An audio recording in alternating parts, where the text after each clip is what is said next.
आज आपण आंब्याचा शिरा कसा बनवायचा हे शिकणार आहे। त्यासाठी साहित्य लागणार आहे 1 वाटी रवा, 1 वाटी आंब्याचा पल्प, अर्धी वाटी साखर, आपल्या आवडीनुसार ड्रायफ्रुट्स घ्या आणि 1 चमचा वेलची पूड करून घ्या आणि 2 चमचे तूप रवा भाजण्यासाठी लागेल आपल्याला।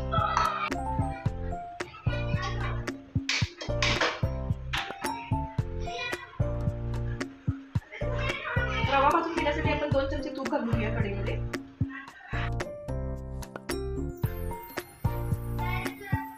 आता हे तूप गरम झालंय, 1 वाटी रवा यामध्ये घालून परत चांगला खरपूस परतून घेऊया।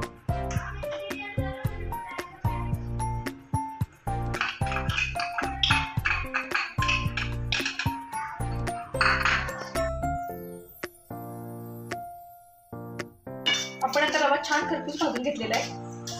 आता एका प्लेटमध्ये काढून घेऊया आपण हा।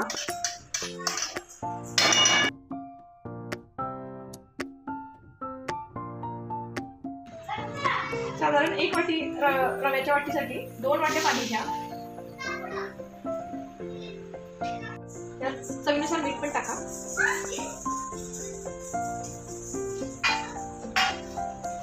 पाणी चांगलं उकळू द्या।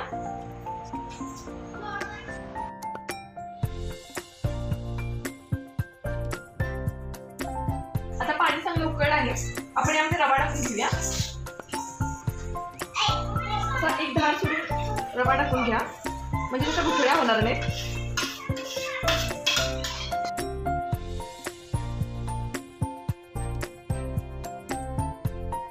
परत यावर झाकून ठेवा, गॅस बारीक करा।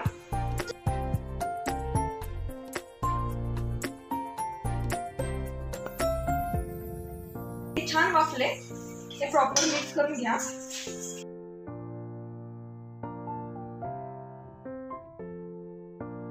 आणि त्यामध्ये आंब्याचा पल्प घालूया।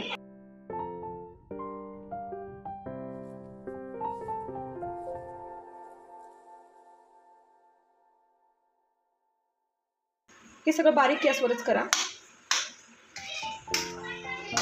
जेणेकरून छान मिक्स होईल। आता हे छान मिक्स झाले। मिक्स झाल्यानंतर परत 1-2 मिनिटांसाठी याला वाफवण्यासाठी ठेवा, म्हणजे आंब्याचा पल्प त्यामध्ये प्रॉपर उतरला पाहिजे रव्यामध्ये। त्यासाठी फक्त 2 मिनिट एकदम बारीक गॅस करून ठेवून द्या।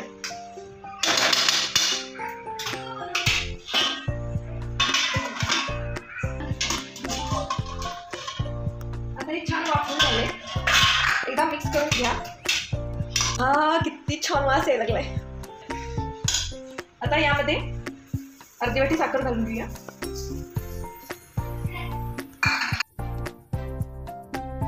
वेलची पूड टाकून घेऊया। आता यामध्ये वरून ड्रायफ्रुट्स घालूया। ड्रायफ्रुट्स आपण तुपात तळून घेतलेले आहे।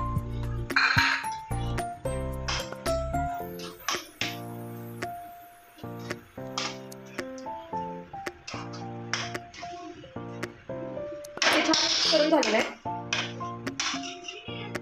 आता 5 मिनिटं बारीक गॅसवर हे वाफवून घ्या।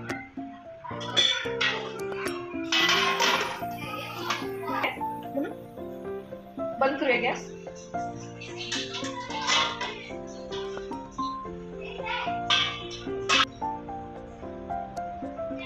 तर यावर वरून आपण तुपाची धार सोडूया।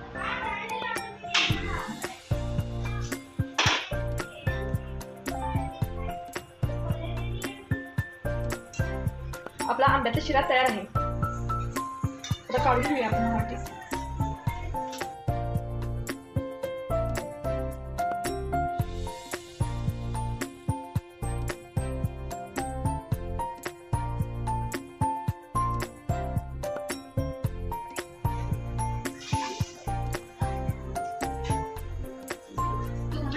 खूप टेस्टी झालाय। आंब्याचा फ्लेवर असा एकदम उतरलाय, मस्त झालाय, एकदम छान। तुम्ही ट्राय करा।